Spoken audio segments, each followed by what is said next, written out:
If you would like to learn more about the purpose for dating, you can follow me on Instagram, where I post weekly content that will help you overcome toxic mindsets about love and relationships so that you may excel and walk in God's purpose for dating. Again, go ahead and click the link in the description box below before you get into this video. So here we have a couple who's speaking, I'm assuming it's a marriage conference, who've been married for almost 45 years, which is such an encouragement even for me. And I also believe it would be encouragement for single women and single mothers who's believing in God for a spouse.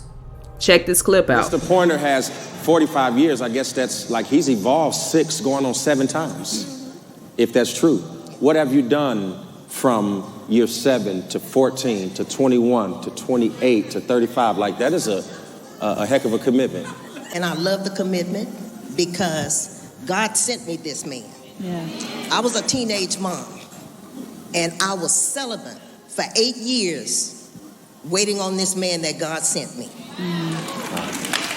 And another thing is, when I did get him, I was trying to change him.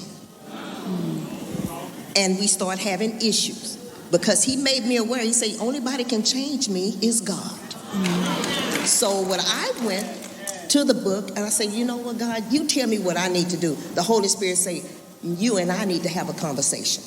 You and I gonna work together. Then once he took care of me, then God sent me Kelly, and it's been heaven ever since. Aww. He's been a blessing. He has truly been a blessing. And another thing, he raised my son from age 5. This is the only dad, he calls him Pop, but this is the only Pop that my son knows, and my son is 51. Wow. And he has been a blessing to our household. Yeah. Truly a blessing. I think that deserves a big... Did you catch that? She was a teenage mother who chose to be abstinent. She says celibate, but is really abstinent for 8 years. 8 years. Keep that in perspective. What kind of man does it take to raise a child that isn't his? You know, Pastor, my grandmother raised me. My father and mother broke up when I was about 5 or 6 years old. I didn't have a mother and father my whole life, but I knew my mother and father, but I wasn't raised in the house with them. And when I got grown, I started spending time. My mother and father would come and see us. My grandmother raised because my father broke up, well, they separated, divorced, and they went their separate ways. And my grandmother put a lot of love in us. We had a lot of love in our house. If uncles in the house, when no ladies in the house, but my grandmother and my grandfather, and she put a lot of love in us. And always, from elementary till I finished school, and she always put that wisdom in our head. Always take heed, baby. Always watch things, look around, check things out. Just watch things.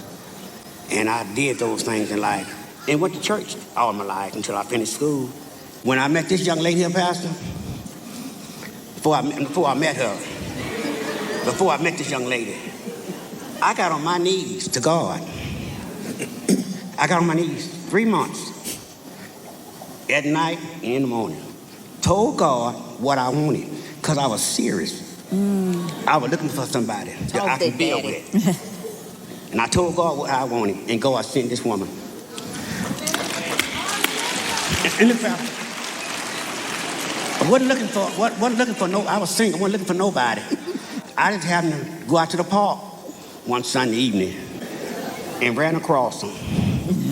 What'd you say to her when you sang? No, I didn't say nothing to her. She knocked my cap off my head. I didn't know who she was.